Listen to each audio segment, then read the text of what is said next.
Dice,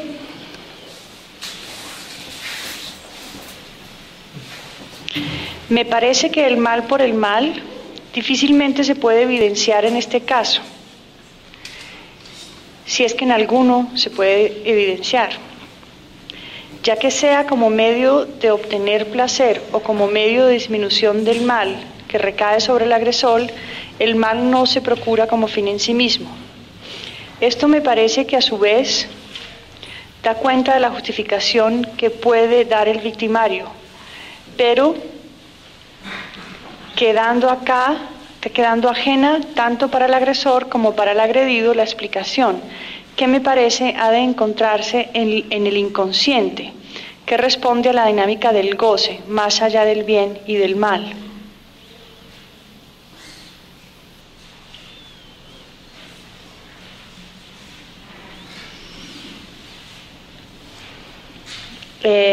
A esto solo puedo añadir un comentario, y es que muy probablemente, en efecto, si uno rastrea hasta sus últimas consecuencias, los presupuestos de la psicología moral se encuentra con lo que esta observación está queriendo traer a colación, y es que sí, es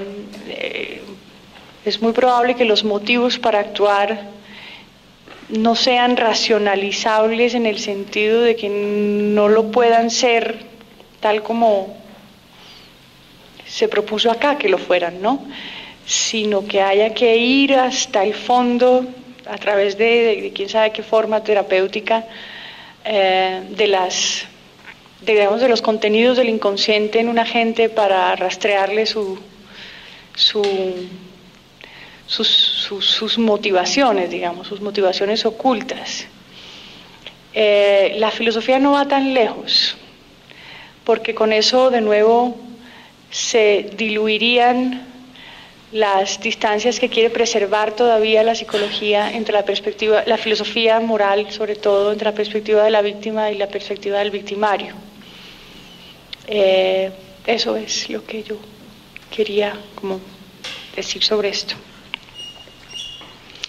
Aquí en este papelito chiquito dice, ¿dónde quedaría el papel del Zeitgeist moral a cambio de el espíritu moral de la época a época? Por ejemplo, la esclavitud no es buena hoy, pero lo era antes.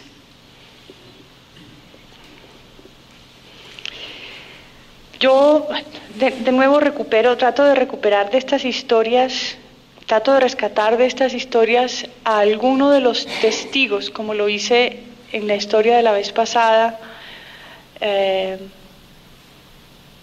cuando hacía referencia a las citas de Las Casas, de Bartolomé de las Casas, sobre lo que él veía. Yo en estas historias trato de encontrarme con alguien que, siendo testigo directo, presencial, o por lo menos que sea que cohabite el lugar donde y el tiempo donde se produce el mal, haga a su vez un juicio. Ese es el caso de Hardenburg y de Casement, y de los periódicos The Truth y de los tribunales en Inglaterra y en los Estados Unidos que juzgaron el caso de la Casa Arana. Entonces me parece que no es que quede para la historia, en este caso, el juicio sobre que lo que ocurrió estuvo mal. Protagonistas de la historia, cuando esta ocurrió, ya lo habían juzgado. Entonces, si la esclavitud no era buena, si la esclavitud parecía ser un hecho regular para los dueños de la empresa de la Chorrera del Encanto, pues no tenía por qué serlo para testigos que vivían ese tiempo y ese lugar. El hecho de que lo fuera para Julio César Arana no significa que lo tenga que ser para todos, porque lo era para él. Bueno, este dice, sin duda siempre hay motivos como la venganza, la convicción, la mitigación del propio dolor. Las técnicas de tortura mencionadas en la lectura no difieren en nada de las técnicas utilizadas en la actualidad, ni a través de los tiempos, se complementan. consolidan lo inconcebible.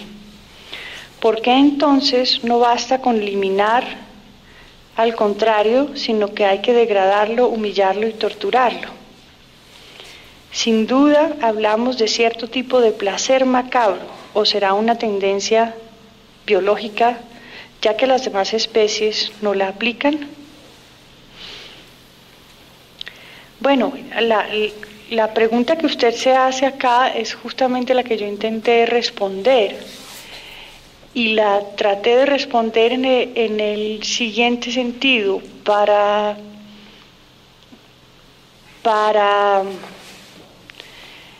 poder dar cuenta, por así decirlo, del fenómeno del mal. Siempre es, digamos, desde una perspectiva como la nuestra, desde una perspectiva en tercera persona, siempre es conveniente tener en cuenta, no, mentiras, no desde la perspectiva de tercera persona, desde una perspectiva teórica, puramente teórica.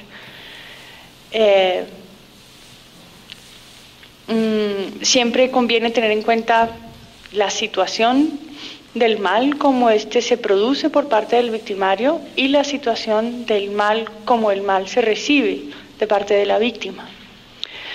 Si uno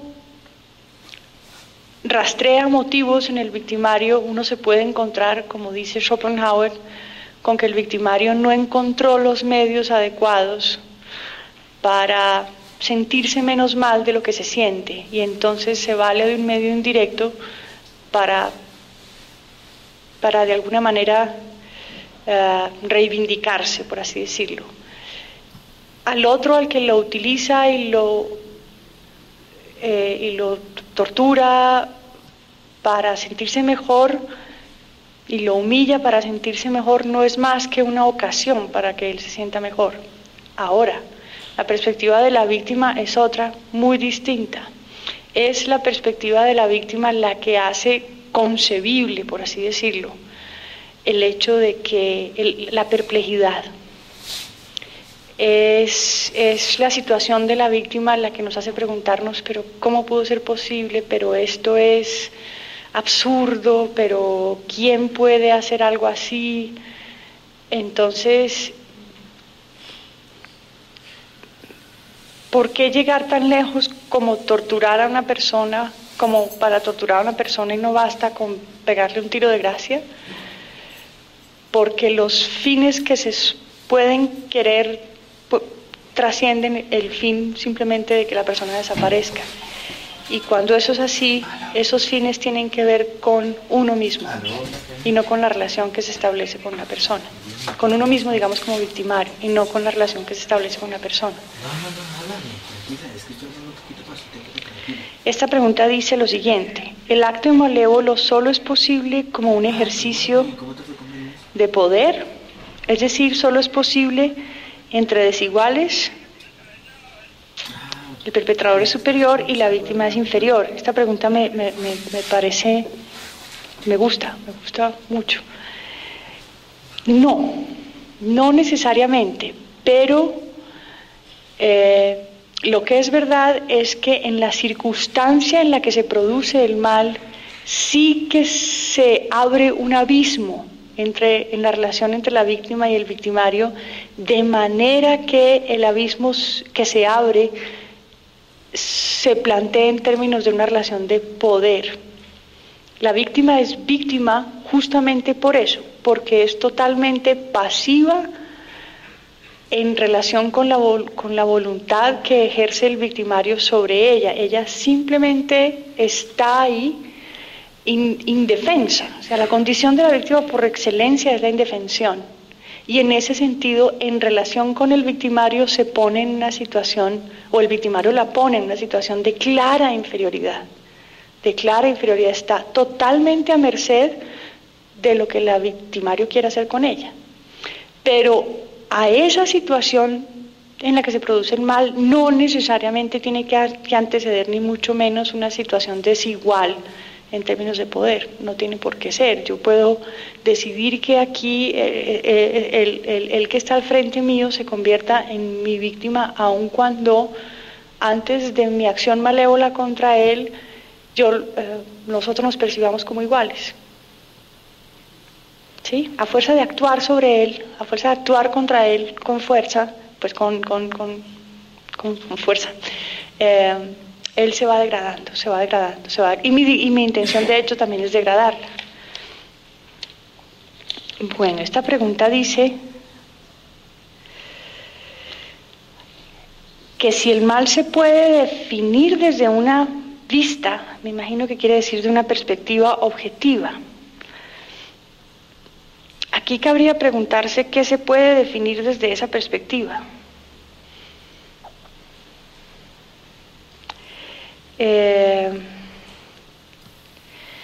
El mal, en principio, no es más que una palabra, un adverbio con el que se califican acciones. Mal, bien. Tiene una impronta moral, claro, tanto como ese adverbio califique acciones entre personas.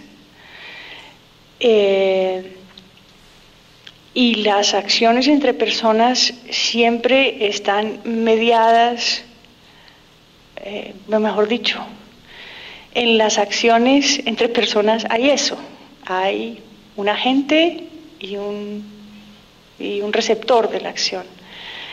Y en esa medida, pues, no hay algo así como una... o digamos, la perspectiva, o la reflexión contemporánea en torno al problema del mal no hipostasea el asunto del mal, no lo sustantiviza. El mal no es una entidad por allá trascendente con condiciones de objetividad propias que trasciendan a las relaciones entre la gente. Y si a eso se lo quiere llamar subjetivo, pues no sé, lo que es verdad es que es objetivo, eso sí es verdad, es objetivo y es un hecho claramente constatable que la víctima es víctima y que la víctima queda como queda a través de acciones de maldad, a través de acciones malas. Catalina tenía, aquí están. Dice, la expresión por el mal disfraza más bien el mal por tal bien, sea este el placer económico, el prestigio, la fe, la liberación del dolor, en fin. Así, lo que su texto finalmente reclama es la reflexión sobre los bienes, es más, una profundización en el caso Champagne, por decirlo de algún modo, como celebración de algo considerado bueno. Si es que tal reflexión en medio de la pluralidad es posible. Lo que yo quise decir, justamente al insistir en la separación de la perspectiva de la víctima y de la perspectiva del victimario, es que situados en la perspectiva de la víctima, el mal puede ser visto como bien. Situados en la perspectiva del victimario, el mal puede ser visto como una forma de buscar el bien o de reducir el dolor, digamos, si tenemos en cuenta la cita de Schopenhauer. Pero desde la perspectiva de la víctima, si al hecho de que se produce el mal no hay una justificación y la víctima también se resiste a que la justificación se confunda con la explicación, entonces el mal por el mal es un hecho para la víctima. Y yo no creo que nos debamos atener en la reflexión sobre el mal a la perspectiva del victimario. No si lo que estamos haciendo es filosofía moral. Sí, quizás si lo que estamos haciendo es psicología moral o digamos otra cosa, o estamos simplemente, o antropología, sobre este tema yo espero que María Victoria Uribe nos ilustre mejor de lo que yo lo he hecho, porque ella tiene una exposición preparada que se llama de cómo el mal quiere ser visto, quiere ser presentado como bien.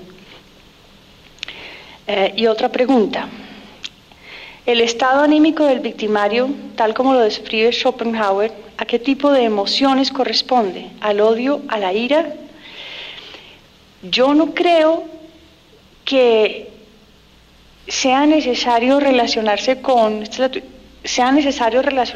la víctima en términos de emociones como el odio. No tengo que odiarte no tengo que odiar al niñito indígena para decidir aventarlo contra la corteza de un árbol. Pero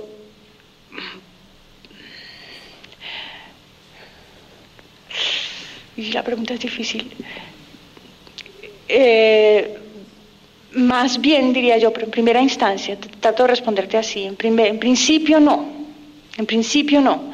Más bien lo que hago es, quizás sí, como dices, expresar una forma de rabia contra el mundo y utilizar al niñito como un objeto de la expresión de esa rabia. Lo que sí puede ser, y la historia ha mostrado muchísimos casos en los que un grupo de personas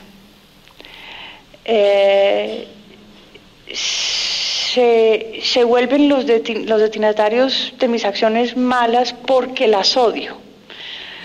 Ellas en abstracto, así como grupo, los judíos, los indios salvajes, los musulmanes, los gringos malditos, se me vuelven el objeto de mi odio, y entonces yo expreso con mi maldad pues ese odio. La psicología moral yo creo que podría ir más lejos y rastrear la relación entre el odio y la ira, a ver si quizás, no, es que, bueno, en fin, es que pienso en este tribunal que juzgaba a Eichmann, a Adolf Eichmann, y le preguntaba, ¿usted odiaba a los judíos? Y él decía, no. Yo, después de todo, eran amigos míos, muchos de ellos, pero yo hacía lo que tenía que hacer, porque eran las órdenes que me daban. El punto es que sí se pueden vincular y no creo que necesariamente sean excluyentes. Cuando el objeto del mal no se ve en abstracto como un grupo de personas, una comunidad determinada porque es parte de una raza sino como un individuo, es difícil o para mí es difícil pensar que el odio sea como la motivación, ¿no? En casos de venganza probablemente sí, pero en el caso como el descrito tal vez no. Pero no sé si con eso responde a tu pregunta. Bueno, y estas dos últimas. Dice, al inicio de la exposición en la defensa del dueño de la Casa Arana, se hizo énfasis en el carácter extraño y desconocido del indígena como una causa de invisibilidad como víctima. ¿Eso es lógico? ¿Eso es lógico? Sí. En esa lógica, ¿podría decirse que una de las causas del mal radica en el desconocimiento del otro como semejante? ¿La igualdad evitaría el mal? A partir de la diferencia puede plantearse una forma de evaluación moral sobre la acción. Y la posibilidad de evaluación de la acción moral solo reside en la conciencia de esa diferencia. Bueno, se supone que con los principios del igualitarismo que hemos consignado y que hemos interiorizado en los últimos, digamos, 3 siglos en Occidente, pues lo que se busca justamente es reducir formas de mal que se cristalizan en expresiones de odio contra gentes que son distintas, contra los que son de la raza negra o contra los que son de la nación tal o contra los vecinos porque son distintos. Y sin embargo hay muchas maneras de reconocerse igual al otro. Puede ser que en esas maneras de reconocer al otro como igual haya sin embargo un espacio para la maldad. Él es igual al otro, él es igual a mí, y él es persona y él siente, pero merece un castigo para que entienda, ¿no? y así se produce el mal.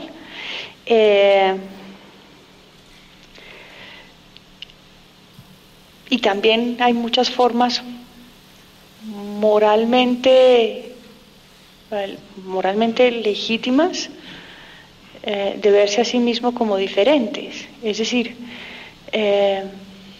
yo puedo constatar clarísimamente que hay muchas cosas que me separan del indio, que me hacen completamente distintas a él, que me hacen pensar que su forma de vida, pues yo no la escogería para nada y que yo no quisiera ni actuar como la actúan, ni comer lo que comen, ni vestirse como se visten, y es más, muchas de las acciones en las que los veo incurrir me parecen reprobables y las puedo juzgar, como si provinieran del hecho de que pertenecen a una cultura y en fin, que es distintísima a la mía, y puedo privilegiar en ese sentido mi cultura en relación con la de él, pero no por eso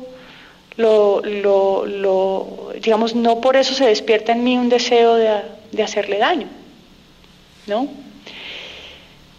Lo veo igual a mí o no lo veo igual a mí, sin embargo, no creo que sea necesariamente la condición de verlo igual a mí lo que me inhibe de actuar contra él.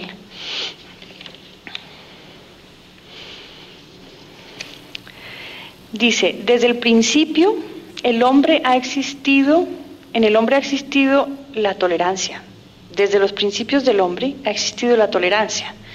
En el siglo XIII, Erasmo de Rotterdam escribe el elogio de la locura y ratifica que el olvido es la solución por las desigualdades sociales. ¿Hasta qué punto la tolerancia debe soportar la ignorancia? Debería soportarla. Sobre todo, lo que no puede ocurrir es que un grupo de personas o una persona se arrogue el derecho de tener, es decir, de tener, como diría Platón, el conocimiento sobre el orden del mundo. Pues no. Nunca nadie lo sabe todo, nunca un grupo de personas, por amplio que éste sea, lo sabe todo. Y eso de ninguna manera podría justificar el hecho de creer que se sabe todo, no podría justificar de ningún modo formas de maldad. Es verdad que la ignorancia puede ser fuente de maldad, en algunos casos, como veíamos la semana pasada, pero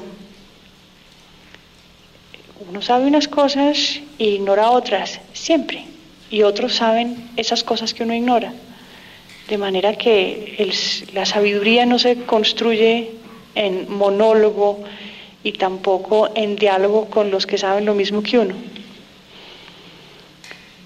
Bueno, el estado anímico del victimario, tal como lo escribe Schopenhauer, ¿a qué tipo de emoción? Ya la habíamos leído. Bueno, con eso dejamos por hoy y esperamos vernos la semana entrante, que viene Adolfo Chaparro, y que seguramente les va a gustar muchísimo más de lo que les gustó. Gracias.